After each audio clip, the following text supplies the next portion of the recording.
강의 시작하겠습니다. 안녕하세요. 예. 늦어서 죄송하고요.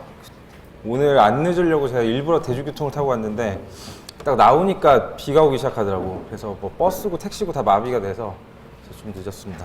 15분 연장해드릴까요? 아니면 그냥 끝내드릴까요? 예. 저희 때는 시험 볼 때 보통 1차를 합격하고 2차에 입문하는 게 아주 일반적이었고 그게 뭐 90% 이상이었는데 요새는 뭐 엉망진창이죠. 말 그대로 1차부터 하는 사람도 있고 뭐 2차부터 하는 사람도 있고 뭐 3월에 시작하는 사람, 6월에 시작하는 사람, 뭐 9월에 시작하는 사람. 그래서 뭐 어떻게 공부를 하건 본인의 스케줄대로 가는 건데 이제 강사 입장에서 굉장히 어렵습니다. 그렇게 되면 강의하기가. 왜냐하면 듣는 수강생들마다 다 수준이 다르고 들어온 강의가 다르기 때문에 어디에다 포커스를 맞추고 강의를 해야 될지가 굉장히 난감하다. 근데 이제 오늘은 딱 초시. 올해 1차를 다 1차 붙고 올해 2차 보시는 분들인 거죠. 예. 2차를 다 처음 보시는 분들 맞죠? 예. 그래서 딱 요만큼인 거네. 그렇죠. 한 3분의 1 정도밖에 안 되는 거고 그러면은 강의실 지금 기초입문 들으시는 분들 중에 3분의 2는 다 선행, 소위 얘기하는 선행을 하고 계시다는 거네. 그죠? 저희 때는 1차 보고 2차 볼 때까지가 3개월 정도밖에 안 돼가지고 2개월인가 3개월인가 그 정도밖에 안 돼서 저희 때는 강사들이 다 그냥 공식 권고안이 잘 자다 오시라 뭐 이런 얘기를 하고 했었는데 지금은 이제 좀 기간이 좀 바뀌고 시험 날짜도 바뀌고 기간도 좀 조정이 돼서 초시 때 뭐라도 써보고 싶다라고 하는 건전한 분들이 굉장히 많이 늘어났다.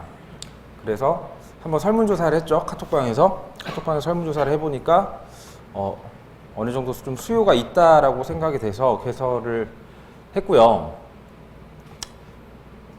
미리 얘기를 드리지만 지금이 6월 달이잖아요. 6월이고 저희가 지금 다음 주에 개강을 하죠. 기본 이론이.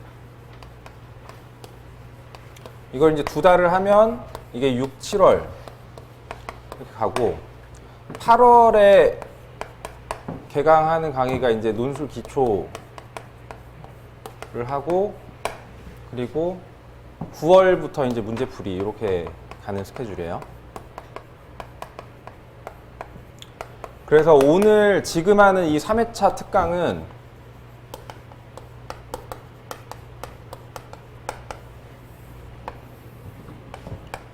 요 내용이랑 중복이 됩니다. 그렇죠? 그래서 제가 카톡방에도 말씀드렸죠.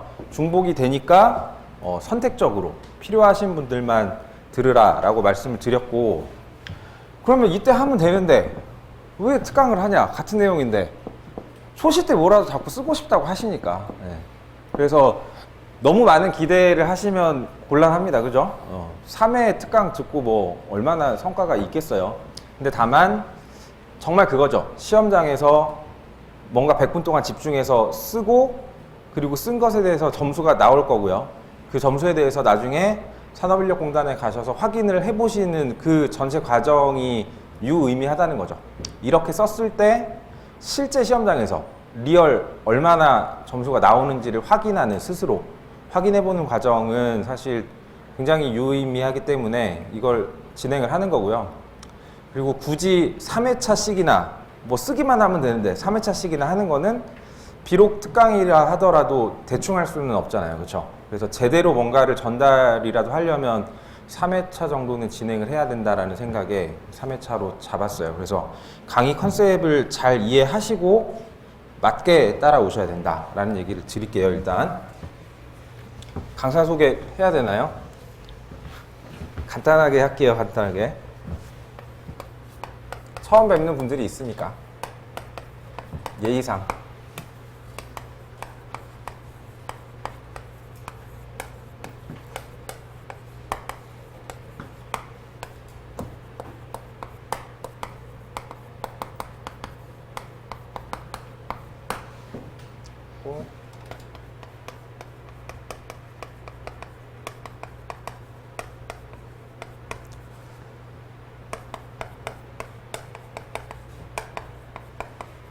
질문은 이렇게 두 가지로 받고 있습니다. 그래서 요거는 이제 카카오톡 오픈 채팅방이고요.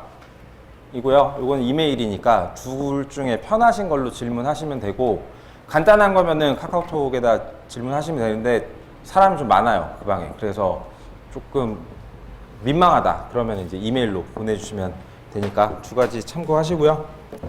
자, 이거 나눠드린 자료 좀 볼까요? 지금 여기 나눠드린 18문제가 우리가 3회차 특강 동안에 차근차근 같이 풀어볼 문제들이고요. 그리고 지금 이제 제 기본 강의를 들으시는 분들을 기준으로 해서 얘기하면 우리는 총론이 다 끝났죠. 총론이 다 끝났고 강론 중에 감정평가 3방식까지 지금 진도를 나가 있는 상태니까 사실 내용은 여러분들이 다 알고 있는 거다. 여기 있는 여러분들이 아는 내용과 올해 시험장에 들어가는 2년차들과 배운 것 자체로는 똑같다. 이제 그거를 이제 답안지에 쓰는 연습을 해봤느냐 안 해봤느냐의 차이점만 있는 거지 똑같기 때문에 일단 인풋은 동일한 상태에서 이제 여러분들 연습하시는 거라고 생각하시면 되고요. 딱 18문제만 연습을 해볼 거고 나중에 그 하게 될 논술 기초 때에는 이제 전 문제가 한 80문제 정도 돼요. 그래서 그거를 이제 다 해볼 거고 이제 여러분들은 한 5분의 1 정도 지금 샘플링을 해서 연습을 하는 거다라고 생각하시면 되고요. 요 이제 답안 작성 특강에 대해서는 그 기초 입문 때 한번 말씀을 드렸었는데 오늘 그래서 만약에 기초 입문을 다 들으신 분들만 오면 스킵하려고 했어요. 근데 지금 안 들으신 분들도 계시고 어차피 기초 입문 때 들어서 다 잊어버렸을 거 아니야. 그렇죠? 그래서 한번 간단하게 정리를 하고 진도로 나갈게요. 보이나요? 이게 이제 여러분들이 6월 30일? 그렇죠? 6월 30일에 들어가면 이제 2교시 감정평가 이론 시험지로 받아볼 모양새가 대충 이렇게 생겼습니다. 예. 폼에 또 익숙해져야 돼요. 자, 문제를 푸는 프로세스를 일단 얘기를 해볼 건데 예시를 하나 들어볼게요. 감정평가에 있어 지역 분석의 의의 및 필요성을 설명하고 개별 분석과의 상관관계를 기술하시오. 이런 문제가 있어요. 그러면 여기서 지역 분석을 모른다. 없겠죠? 그죠? 진도 다 나갔으니까. 개별 분석을 모른다. 없겠죠?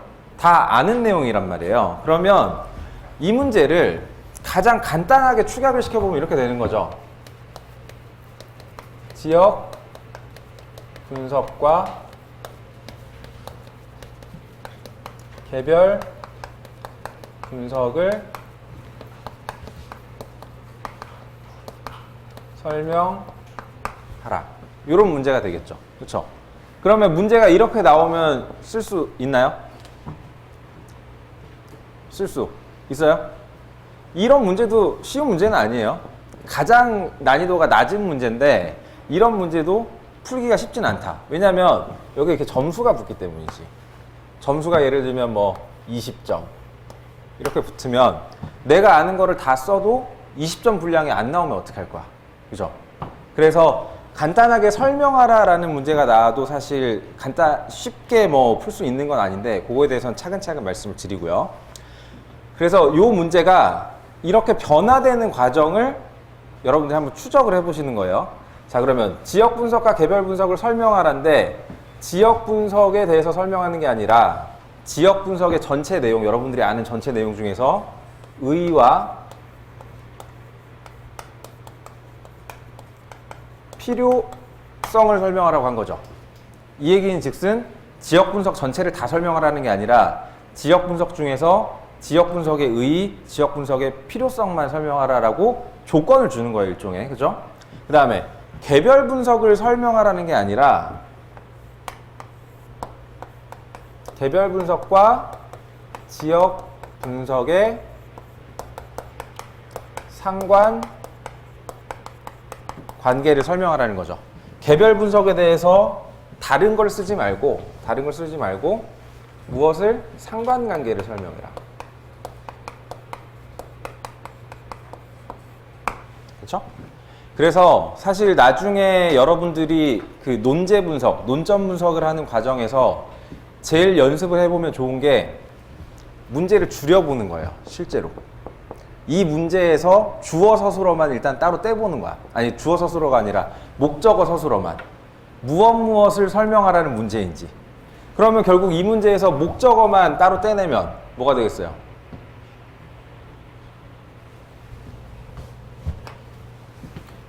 을 설명하고 를 기술하시오잖아요. 그쵸? 결국 이거 설명하라는 거거든요. 나머지는 다 옵션이고 부가 조건이고 수식어고 형용사라는 거죠. 그쵸? 그래서 가장 기본적인 문제의 틀을 이해해야 거기에 어떤 옵션이 붙어서 원래 이거를 쓸 건데 여기서 내가 어떻게 답안을 변형해서 써야 되는지가 나온다는 거예요. 그렇죠? 자, 그러면 문제를 확 줄여보면 이 상단에 나오는 과정을 논제라고 얘기할 수 있고요. 의의니, 필요성이니, 상관관계니 이런 것들은 일반 개념어잖아요. 그렇죠? 논제가 아니죠. 감정평가 이론에서 나오는 게 아니라 그냥 일반 생활에서 쓰는 언어잖아요. 그렇죠? 그래서 이런 것들을 저는 제 나름대로 개념어라고 얘기를 합니다. 그렇죠? 그러면 논제와 개념어를 다 분류를 하면 여기서 논제는 감정평가, 지역분석,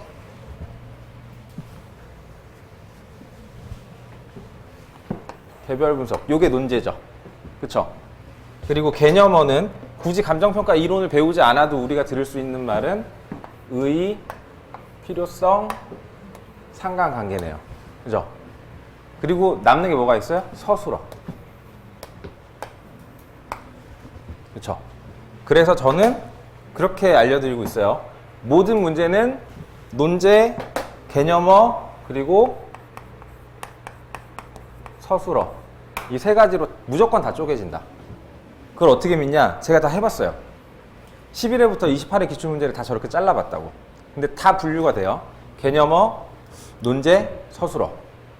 그러면 이 논제에서는 이제 여러분들이 공부한 내용, 그렇죠? 공부한 내용 자체를 여기서 활용을 하는 거고요.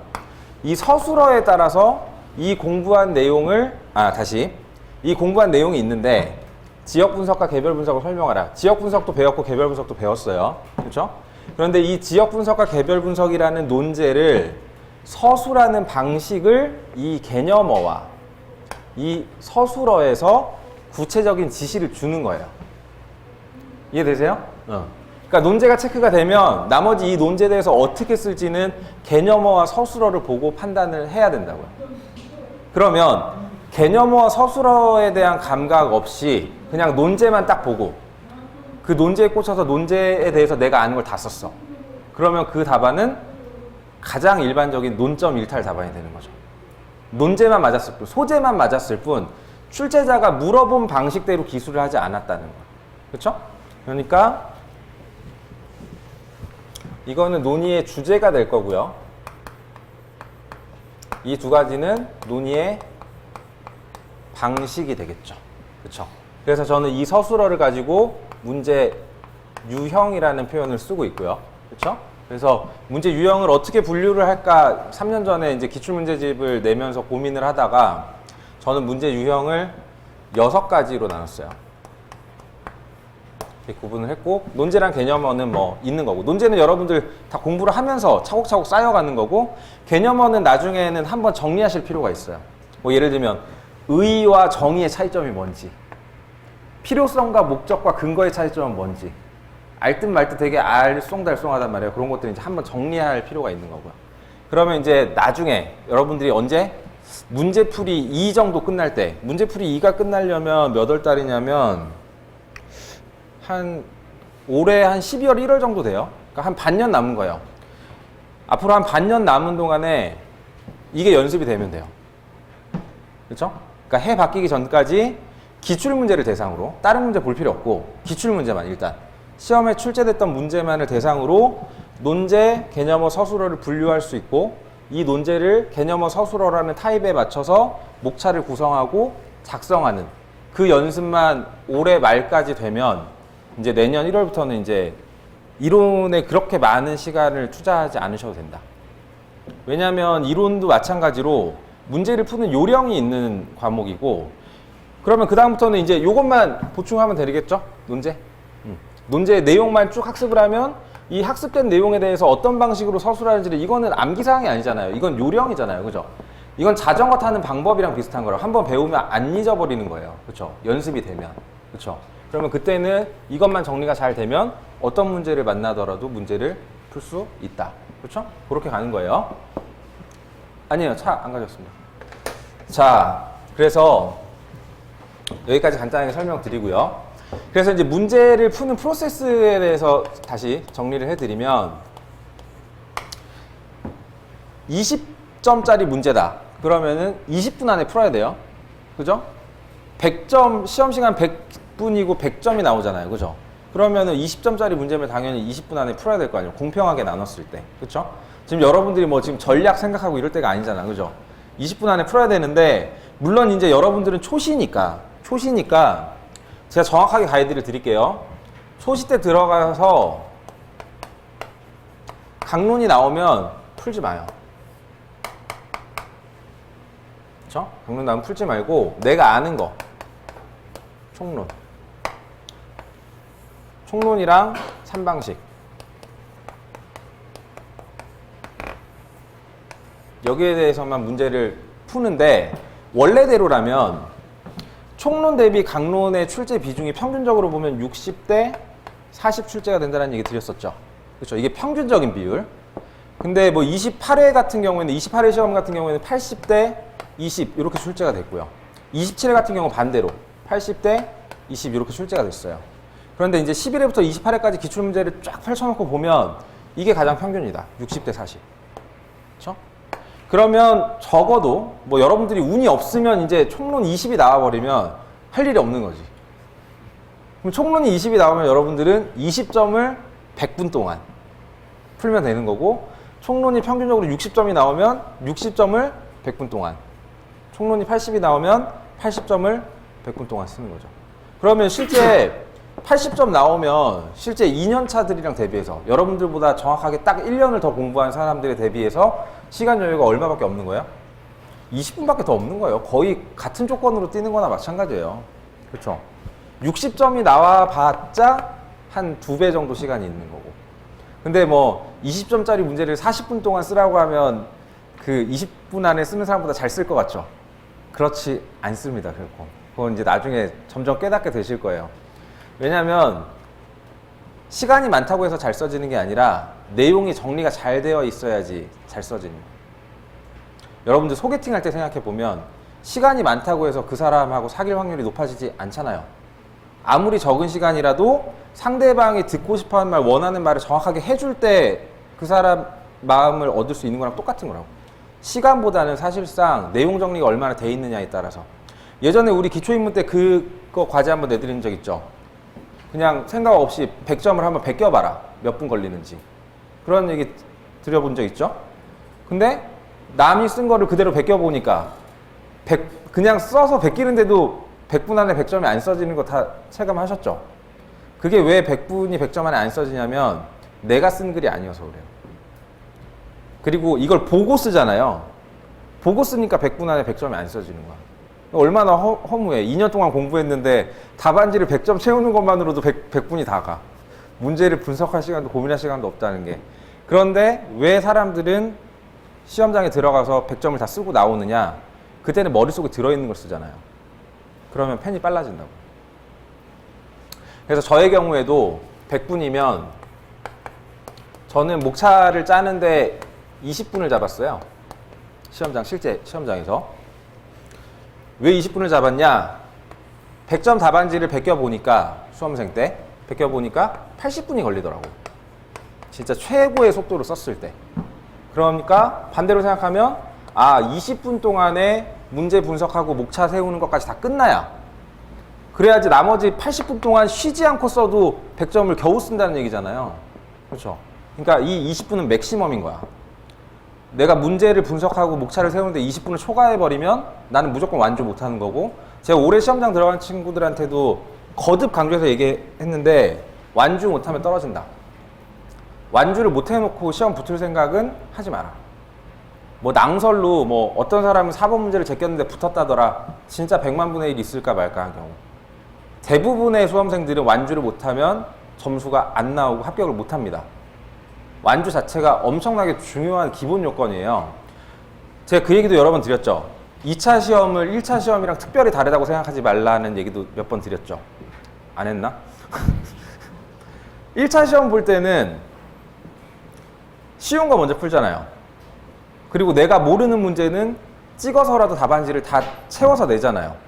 내가 모른다고 해서 마킹을 안 해서 내는 경우는 있을 수 없잖아요. 그런데 2차 시험은 답안지를 꼭 문제를 안 풀고 내는 애들이 꼭 있다? 진짜로? 그거 왜 그런 것 같아요? 마인드 차이. 마인드 차이. 몰라도 무조건 써야 되고요.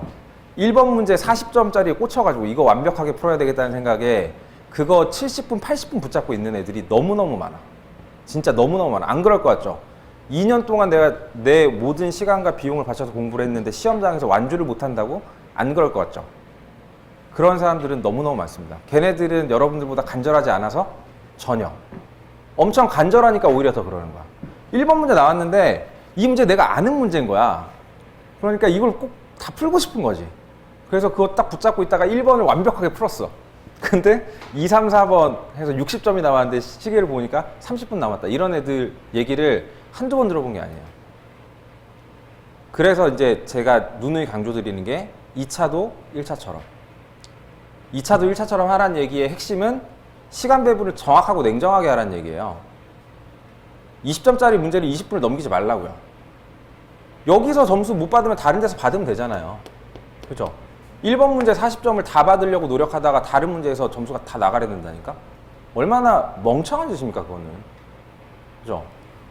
그래서 저는 열심히 저랑 공부해 놓고 완주 못했어요 라는 얘기 들으면 별로 얘기하고 싶지가 않아. 진짜로. 뭐하러 2년 동안 그렇게 열심히 공부했는데 라는 생각이 드는 거지.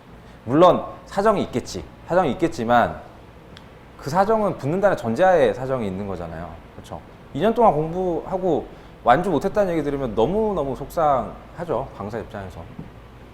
내가 그렇게 가이드를 줬는데 냉정하고 객관적으로 그 시간 안에 배분해서 하라고 했는데 근데 이제 그건 여러분들 나중에 하실 얘기고 올해는 아무튼 요렇다. 내가 잘 알지도 못하는 논제를 우격다짐 써서 점수 받는 건 아무 의미가 없어요. 그죠? 내가 아는 거를 차라리 공들여서 써보고 내가 쓴 답안지를 내가 기억을 하고 있잖아요. 물론 실제 여러분 내년에 시험장 들어가셔서는 답안지 기억이 안 날 거예요. 저도 22회 합격이지만 제가 썼던 답안지 하나도 기억이 안 나요. 그때는 기억이 안 나겠지만 지금은 기억이 난다고. 그렇죠? 그러면 아 이렇게 썼을 때 내가 아는 문제를 이만큼 충분한 공을 들여서 이렇게 썼을 때 몇 점이 나온다는 걸 경험을 하는 게 중요한 거지 되는 거 안 되는 거 다 쓰는 게 중요한 게 아니다. 그렇죠? 그러니까 여러분들 선택을 하시라고. 물론 제 말 어차피 다 안 들으실 거잖아요. 그렇죠? 제 말을 가이드 삼아서 여러분들이 선택하실 건데 제가 드리는 가이드는 모르는 문제를 푸는 게 무슨 의미가 있냐. 아는 문제를 시간을 들여서 써보라는 게 제가 권해드리는 건데 그래도 이제 분명히 여러분들 중에 그런 사람이 있을 거예요. 그래도 혹시 모르지 않습니까? 그래도 뭐라도 썼다가 점수 나올 수도 있지 않습니까? 그렇게 생각하시는 분들 그렇게 가시면 돼요. 그렇게 가시면 되는데 제가 드리는 가이드는 요거니까 네, 참고하시고요. 자, 그래서 시간 배분을 20점이면 저는 20% 정도 잡는다는 거죠. 그러면 요거 두 개 합치면 6분인가요? 6분? 6분이면 몇 퍼센트를 잡은 거지? 30% 잡은 건가? 네. 여유 있게 좀 잡아줬나 봐요. 30%. 그러니까 내가 손이 좀 빠르다. 그러면은 논제 분석하고 유형 분석하고 배점 설계하고 목차 구성하는 데까지 30% 정도 할애할 수 있다는 거고요. 내가 쓰는 게 좀 느리다. 그러면은 20% 정도 할애하시면 되고 그 시간 세팅은 대략적으로는 다 이 정도예요. 수험생들 보면 20%에서 30% 사이 왔다 갔다 하는데 정확하게 그게 몇 분인지는 여러분들 스스로만 알고 있으니까 그건 이제 여러분들이 하시면 되고요. 근데 이번 시험에서는 여러분들이 충분한 시간을 할애하실 수 있기 때문에 굳이 저렇게 안 하셔도 되겠죠. 그렇죠? 충분한 시간 고민을 하셔도 될 것 같다. 아무튼 여기서부터 여기까지의 과정을 20%에서 30% 하고 딱 끝나잖아요. 그러면은 여기서부터는 쉬지 않고 14분을 쉬지 않고 써야 분량을 다 채울 수 있다는 거예요. 그 압박감과 무서움이 어떤 건지는 한번 써보시면 14분 동안 쉬지 않고 쓴다는 게 어떤 기분인지는 써보시면 알 수 있다. 그래서 이제 요거는 지금 우리의 몫은 아닙니다. 요거는 우리의 몫은 아니에요. 이게 빨라지는 건 시간을 100분을 재놓고 쓴다고 해서 빨라지는 게 절대 아니고 그건 멍청한 짓이고요. 내용에 대한 이해도와 암기도가 높아질수록 자연스럽게 빨라지는 거니까 이거는 여러분들이 성숙이 돼야 되는 거예요. 시간이. 이 시간을 단축시키기 위해서 여러분들이 문제풀이 1부터 문제풀이 4까지 혹은 3까지 이 과정 동안 계속 연습을 하는 거죠. 이 과정을 성숙시키기 위해서. 아니면은 뭐 스터디 1기 스터디부터 4기 스터디까지 이 연습을 하기 위해서 이 과정이 있는 건데 우리는 지금 이걸 할 수는 없다. 그쵸? 3회차 특강이니까. 그러니까 이 연습을 할 수는 없고 이 부분을 이제 하는 거죠. 이 부분은 암기의 대상도 아니고 뭐 반복의 대상도 아니고 이건 요령이고요. 요령을 체득하면 되는 거고 그 체득을 하기 위해서 연습을 하면 되는. 그러니까 물론 3회차만으로 이게 다 되기는 어렵겠지만 이건 어느 정도 한번 완성이 되면 저는 이거를 언제까지 할 거냐면 그 8월 달에 논술기초 들어가면 그게 8회차 강의예요. 그 8회차 강의 끝날 때까지 여러분들한테 이걸 만드는 게 목표예요. 근데 그거를 우리는 이번에 샘플로 몇 문제, 18문제니까 한 5분의 1? 뭐 6분의 1? 그 정도만 샘플로 하는 거니까 이게 될 수도 있고 안 될 수도 있죠. 근데 한번 해보는 거예요. 그래서 여기서부터 여기까지. 그래서 첫 번째는 논제 분석이다. 논제 분석은 얘기했듯이 지역 분석을 물었고 개별 분석을 물었다. 그쵸? 이게 중요한 거고 그 논제 분석 안에서 이 논제 안에서 개념어를 잘 캐치를 하는 거예요. 지역 분석의 모든 걸 쓰라는 게 아니라 지역 분석의 의 및 필요성을 물었잖아요. 그쵸? 그러면 논제는 지역 분석 안에서 의의와 필요성이 돼야 되겠죠. 그쵸? 의, 필요성 말고 뭘 더 물어볼 수 있을까? 여러분들 지역 분석 배웠던 내용 리마인드 해보시면 뭘 더 물어볼 수 있어요? 자, 지역 분석을 설명하시오.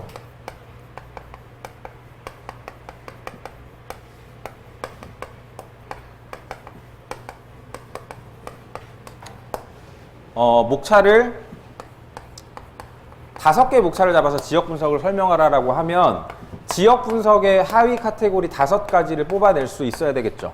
그렇죠? 그러면 이 지역 분석이라는 개념의 하위 카테고리를 잡아내는 게 우리가 강의할 때 배웠던 걸로 따지면 뭐에 해당됩니까? 개념 체계에 해당되잖아요. 이 연습을 한 거예요. 우리 기본 강의 들으면서 딱 2가지만 하자고 했죠. 다른 거 안 해도 되니까. 의의노트, 개념 체계. 그쵸? 디테일은 왜 안 했죠? 이거는 작성을 해봐야 어디까지 디테일을 정리해야 될지 아니까 지금부터 똥인지 된장인지도 모르는데 다 거의 베껴 쓰는 수준의 서브를 만드는 건 무의미하다. 그죠? 그래서 여기까지만 해놓으라고 말씀드렸잖아요. 그러면 얘네들이 어떻게 활용되느냐? 이 개념 체계는 이 하위 목차를 잡는데 활용이 되는 거예요. 지역 분석을 설명하라고 하면 지역 분석이라는 게 뭔지, 지역 분석이라는 게 왜 필요한지, 그렇죠? 지역 분석의 절차는 어떻게 되는지, 그 절차를 통해서 나온 지역 분석의 결과는 뭔지, 이런 것들로 하위 목차를 잡는 거잖아요. 그러면 지역 분석이라는 내용을 설명하기 위해서 이런 내용들이 있다는 건 이 개념책에서 여러분들이 정리를 하는 거고, 이 의의를 작성하는 건 얘가 이렇게 들어오는 거잖아요. 그렇죠? 그러니까 의의 노트는 여러분들이 작성하는 모든 논술물의 1번 타자. 1번 타자 이후에 라인업을 결정해 주는 게 개념 체계. 그러면 이 각각의 내용에 대해서 보통은 각 항목에 대해서 3-4줄 정도 보통 3-4문장 정도 작성을 하거든요. 그러면 지역 분석의 필요성을 3-4문장으로 압축해서 쓰는 거, 이건 연습의 대상이라는 것이. 그리고 이 연습을 하다 보면 내가 기본서랑 실무기준 해설서랑 이 내용을 어디까지 정리를 해야 되겠다는 게 이제 그때부터 감이 오기 시작하는 거야. 그렇죠? 그러면 문제풀이 1하고 문제풀이 2까지는 기출문제를 할 거거든요. 그렇죠? 그러면 문제풀이 1, 2 끝나면 이제 뭐든지 똥인지 된장인지 뭐가 나와야 되는 것이. 그렇죠? 여러분들만의. 그걸 가지고 문제풀이 3, 4대 연습해서 시험장 들어가는 거예요. 그렇죠? 이게 대략의 프로세스입니다. 이 얘기를 왜 했냐? 그렇죠? 그래서 지역 분석의 의미, 필요성을 물어봤는데 지역 분석의 절차를 물어볼 수도 있고요. 그렇죠? 여러 가지 다른 것들을 물어볼 수 있는데 여기서는 의미, 필요성을 물어봤으니까 얘네들이 이렇게 들어오는 거죠. 그렇죠? 그리고 개별 분석과는 여기에 들어오는 거고. 그렇죠? 그래서 논제를 찾고요. 그다음에 이제 유형을 찾는 건데 유형은 이 서술어를 보고 찾을 수 있다고 했죠? 그래서 서술어를 저는 유형을 이렇게 나눴어요.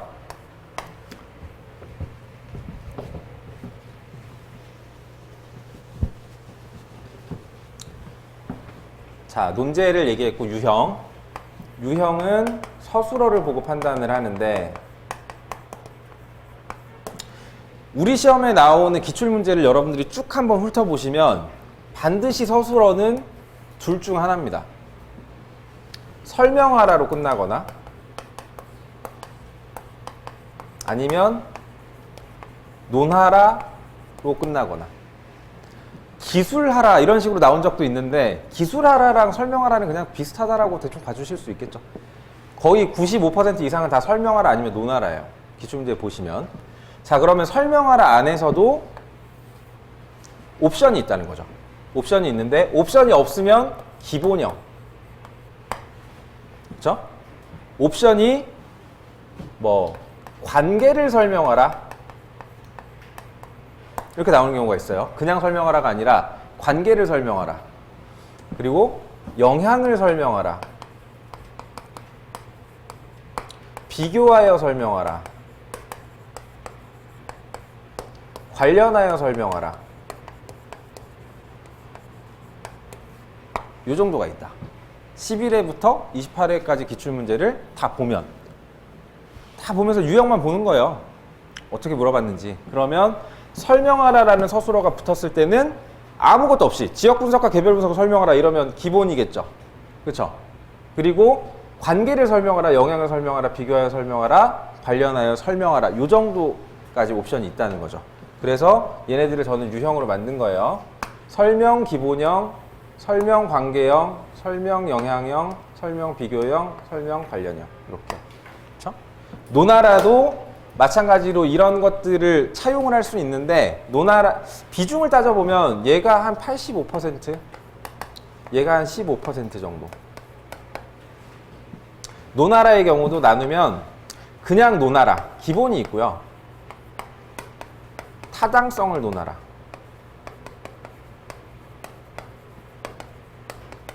뭐 이렇게 나오는 경우가 있어요. 그러면 이 각각의 유형에 따라서 뭐가 달라지는 거냐? 이렇게 유형을 나눠서 나한테 도대체 뭐가 좋은 거냐를 얘기한다면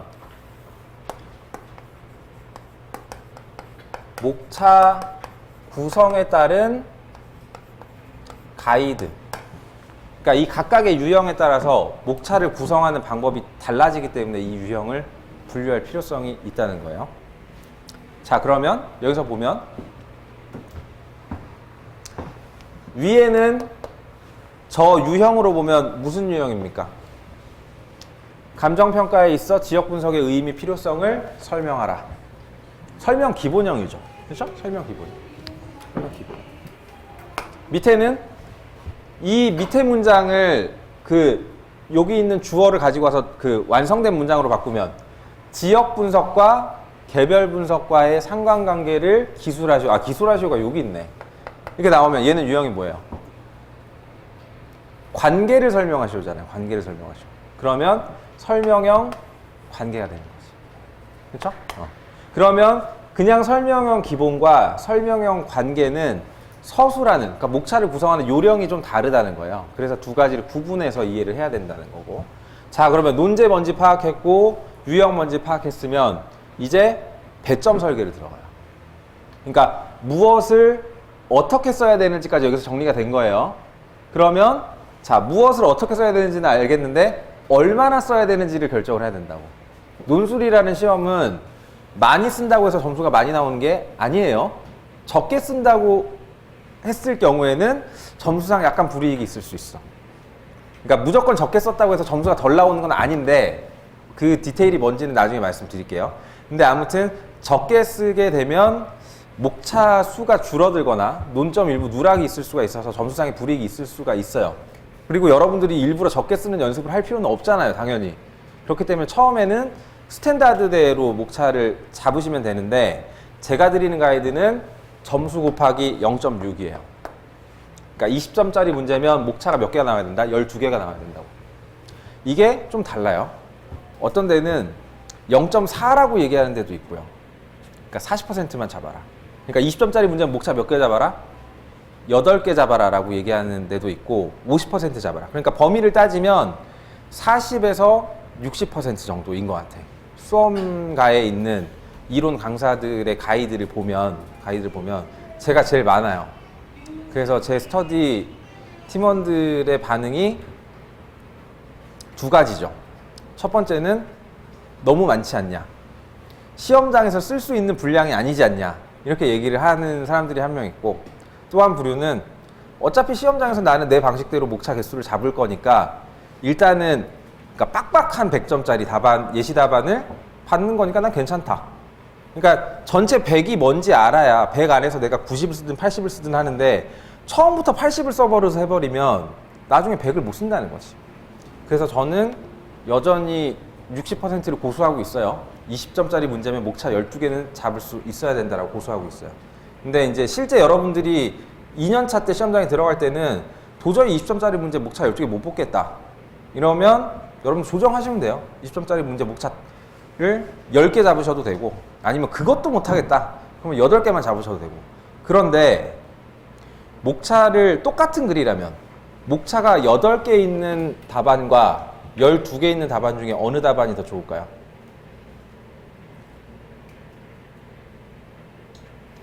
자, 목차라는 건 내용의 요약이죠. 맞아요? 내용을 요약해서 제목을 만들면 그게 목차잖아요. 그렇죠? 그러면 목차가 많다라는 건 무슨 말이에요? 내용이 잘 요약되어 있다라는 말이죠. 그럼 똑같은 내용의 글을 12개의 제목으로 요약을 해서 보여준 논술문과 똑같은 내용을 8개의 제목으로 요약해서 보여준 논술문과 어느 것이 전달력이 더 높다? 상식적으로 12개. 그래서 저는 12개를 고수합니다. 이 안에서 줄이는 건 여러분들 마음이지만, 그렇다고 강사가 앞장서서 뭐 니네 어차피 12개 다 못 쓸 거니까 8개만 써, 이렇게 얘기하는 건 난 좀 아닌 것 같아. 이게 제 스타일이니까 그 스타일을 여러분들 마음대로 하시고, 제 스터디에도 꾸역꾸역 0.4 곱해서 목차 잡아서 내는 애들 있어요. 그래서 와가지고 맨날 물어봐. 이렇게 쓰면 점수상에 불이익이 있습니까? 이렇게 물어봐. 그러면 목차를 8개 잡든 12개 잡든 안에 내용이 동일하면 기본적으로는 같은 점수가 나와야 되는 게 맞겠지만, 그게 정의롭겠지만, 실제 답안지의 가독성이나 전달력은 당연히 목차가 많이 잡혀 있는 게 좋다라는 거죠. 여러분들 뭐 신문을 읽거나 잡지를 읽거나 할 때 생각해 보세요. 중간 제목이나 뭐 소제목 이런 거 없이 쭉 나와 있는 걸 읽는 거랑 제목만 쭉쭉쭉 나열되어 있는 카카오톡의 카드뉴스 읽는 거랑 어느 게 더 가독성이 좋아요? 당연히 카드뉴스 읽는 게 가독성이 좋죠. 요약이 잘 되어 있으니까. 목차 수는 그런 개념으로 보시면 되고, 제 공식적인 가이드는 12개이나 목차 12개를 잡아야 된다는 건 산업인력공단과도 경영수평가사님과도 아무런 관련이 없는 나의 개인적인 주관일 뿐이다. 그래서 여러분들이 적당히 잘 받아들이시면 된다는 거예요. 자, 그러면 나왔죠. 어떤 내용을 어떻게 얼마나 써야 되는지가 나왔죠. 그렇죠? 요 안에서 나머지는 이제 뭘 하는 거다? 디자인을 하는 거다. 디자인을 어떻게 하느냐? 요거까지만 하고 좀 쉴게요.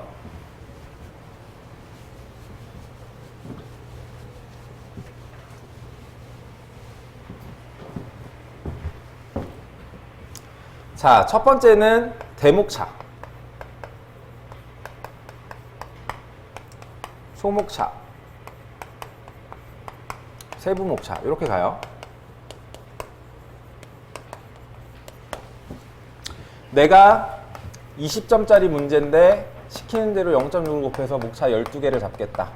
그렇죠? 그럼 일단 대목차를 잡아야 되겠죠. 그렇죠? 대목차의 개수는 서술어 개수만큼 잡는 게 첫 번째 원칙.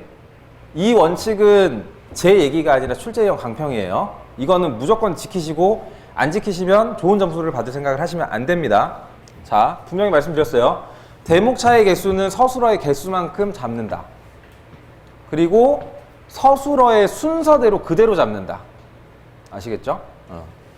그러면은 대목차는 이 친구가 잡든 이 친구가 잡든 이 친구가 잡든 똑같아야 되는 거예요. 그렇죠? 제 수업을 듣고 제 수업이 맞다라고 생각하시는 분들은 대목차를 누구나 다 똑같이 잡는 게 원칙이라고. 그죠? 그러면 이렇게 되겠죠? 서결을 써야 되니까. 얘는 지금 대목차 몇 개 잡아야 돼요? 서술어 2개니까. 2개 잡아야 되죠? 그럼 대목차는 결정이 돼 있는 거야.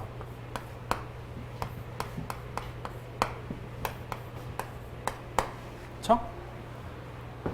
설명하시오 문제. 설명형 문제. 아까 설명형과 논술형으로 나눴죠? 설명하시오 문제는 서라고 쓰시던지 아니면 뭐 서설이라고 쓰시면 되고요.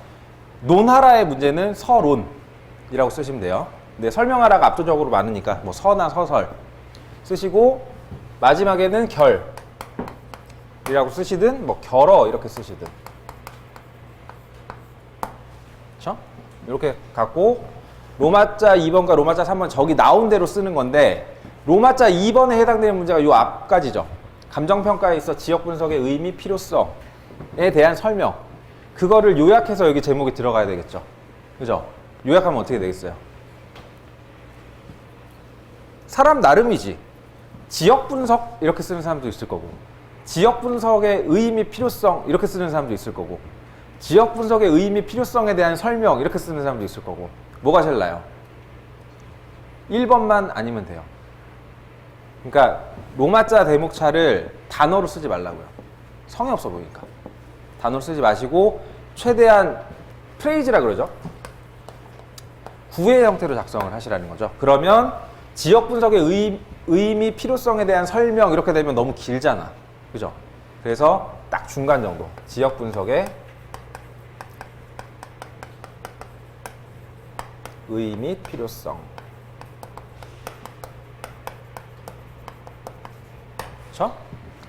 세 번째는 지역 분석과 개별 분석 이렇게 쓸 수도 있고요. 지역 분석과 개별 분석의 상관관계 이렇게 쓸 수도 있겠죠. 뭐 선택 거기서는 둘 다 단어는 아니니까. 그러면 저는 지역 개별 분석의 상관 관계 이렇게 제목을 붙일 것 같아요. 여기까지 됐습니까? 그렇죠? 12개인데 하나 배분했고 이 두 가지 중에 10개 목차를 배분해야 되잖아요. 그렇죠? 여기서 이제 여러분들의 판단이 들어가는 거예요.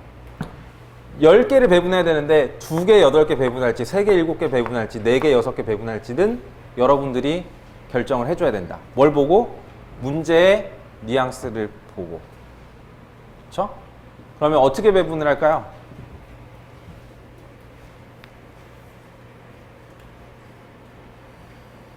저라면 2개, 8개 이렇게 배분할 것 같아요. 자, 이렇게 하고 나서 이 안에 그러면 나는 목차를 2개를 쓸 수 있다는 거죠? 그렇죠? 이 안에서는 목차를 하나, 둘, 셋, 8개를 쓸 수 있다는 건데 그렇다고 해서 1번부터 8번까지 나오는 건 아니다. 그렇죠? 목차 구성에 따라서 1, 2, 1, 2, 3 이렇게 갈 수도 있으니까. 그리고 결정적으로 반드시 8개를 써야 되는 건 아니니까. 그렇죠? 쓰다가 뭐 안 나오면 6개 쓰는 거죠. 그렇죠? 그렇기 때문에 이걸 막 꼭 지키려고 하는 건 그건 정말 해서는 안 될 짓이고 저는 뭐 반드시 60% 쓰라고 한 적은 없어요. 가이드, 기준이라고 말씀드린 거지. 그죠? 그래서 일단 목차 개수를 픽스를 해놓고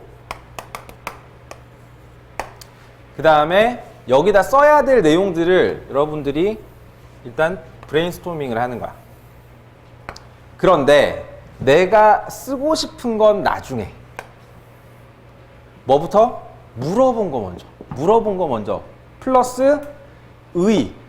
문제에서는 의의를 쓰라는 말을 여기선 줬지만 대부분의 문제는 의의를 쓰란 말을 안 해요. 그렇기 때문에 물어보지 않아도 의의는 써야 된다. 내가 사전 정의하지 않은 단어에 대해서 쓰는 논술문은 다 잘못된 논술문이에요. 내가 어떤 용어를 쓸 거면 그 용어를 정의를 내려주고 써야 된다고. 그렇죠? 그래서 이렇게 세 개로 나눌 수 있겠죠? 그러면은 여기서 써야 되는 의의는 뭐가 있어요? 지역 분석. 근데 뭐 의의가 들어가 있으니까 굳이 여기 들어갈 필요가 없겠죠. 그럼 여기는 일단 의의랑 필요성은 기본적으로 들어가야 되겠죠. 그렇죠? 의의를 물어보지 않았더라도 난 지역 분석의 의의를 썼겠지만 뭐 친절하게도 문제에서 얘기를 해줬네. 그렇죠? 그리고 여기다 하나를 더 넣는다면 감정평가 정도 또 써줄 수 있겠죠. 그렇죠? 감정평가가 뭔지 써주자. 의의. 브레인스토밍이니까 쓸 수 있는 걸 다 나열해 보는 거예요. 논점 일탈이 아닌 선에서. 여기서는 의의를 써줘. 아니 일단 물어본 건 뭐야? 상관관계. 그렇죠?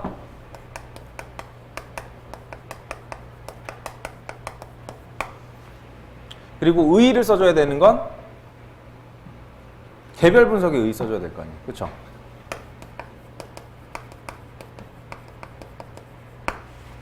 그리고 나머지 내가 더 쓰고 싶은 거. 이렇게 해서 만약에 더 쓰고 싶은 게 있는데 그 내용을 쓸지 말지는 기본적으로 이 내용 반드시 써야 하는 것과 그렇죠? 물어보지 않았음에도 불구하고 반드시 써야 하는 것이죠. 그렇죠? 얘도 반드시 써야 하는 것, 반드시 써야 하는 것이잖아요.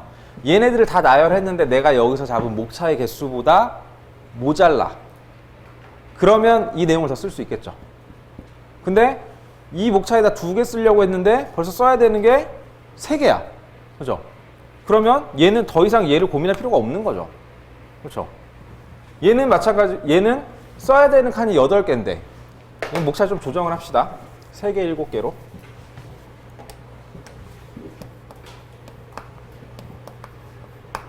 써야 되는 게 7개인데 반드시 써야 되는 게 1, 2개야. 그러면 방법은 뭐예요? 의의를 늘려서 쓸 수는 없잖아요. 개별 분석의 의의 1, 의의 2 이렇게 쓸 수는 없잖아. 그죠? 그러면 얘는 무조건 하나니까 방법은 여기서 2가지가 나오는 거죠. 상관관계에 대한 설명을 세부 목차를 가지고 얘기를 할 것인지, 그렇죠?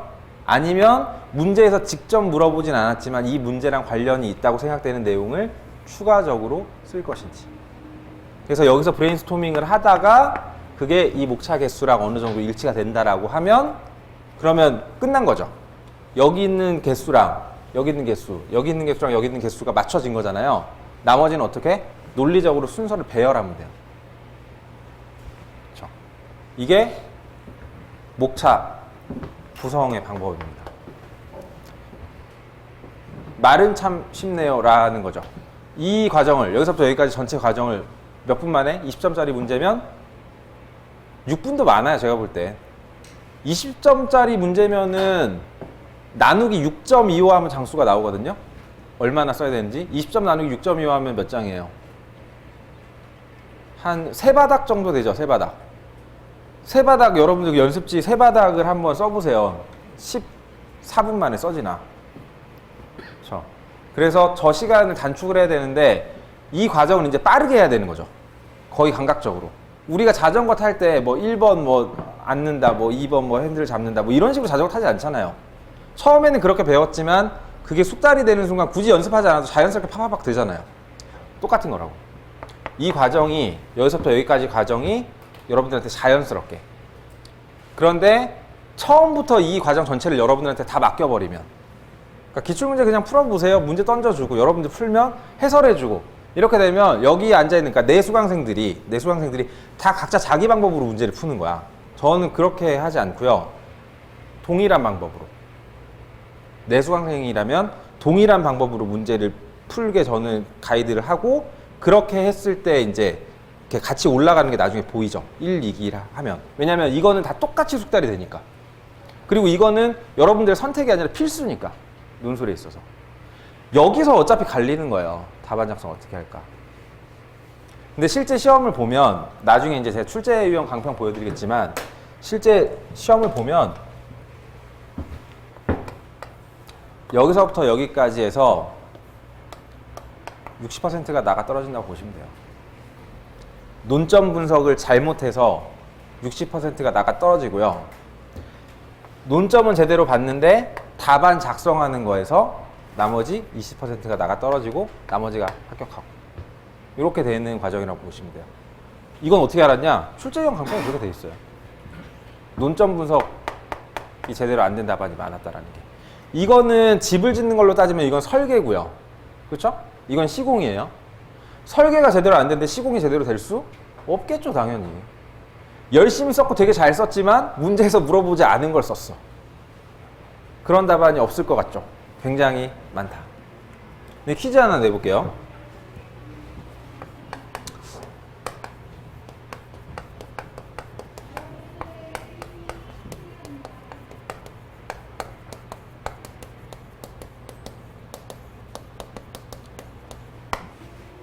출제 범위가 어디예요? 여러분들이 학원 강사야. 이런 문제가 실제 기출문제잖아요. 기출이 됐어. 이 문제가 어디에서 출제가 됐습니다라고 얘기를 해줘야 될 거 아니에요. 문제 해설을 할 때. 출제 범위가 어디예요? 단원이.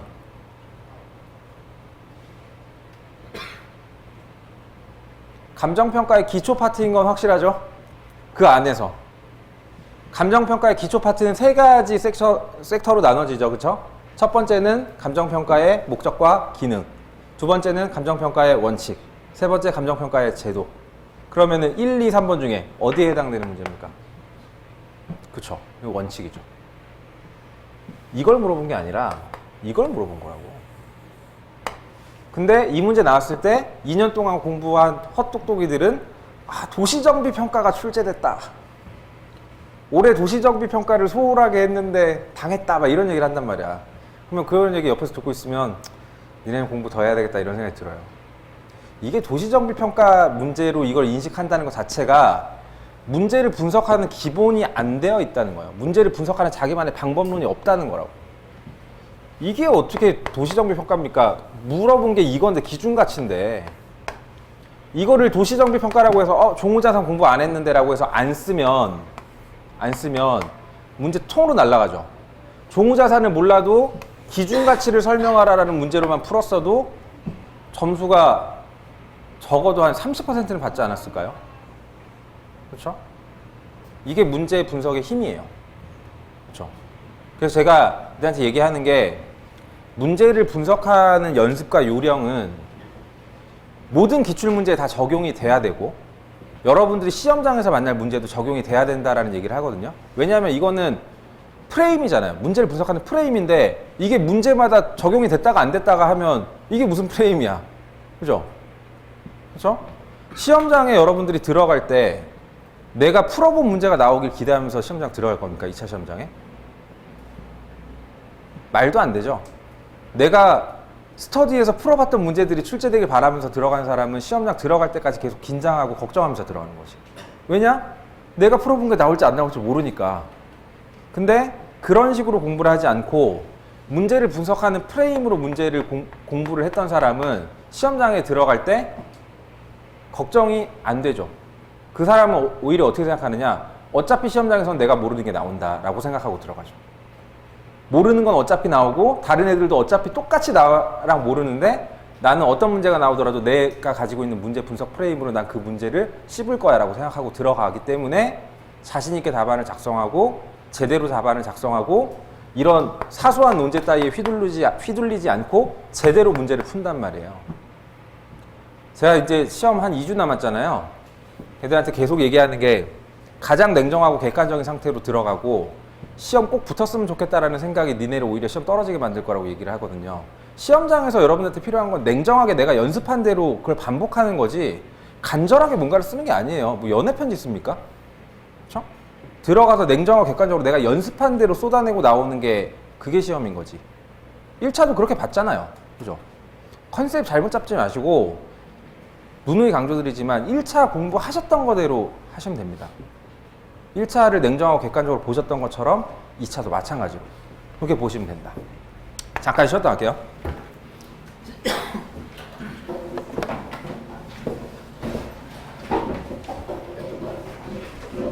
요건 집어주고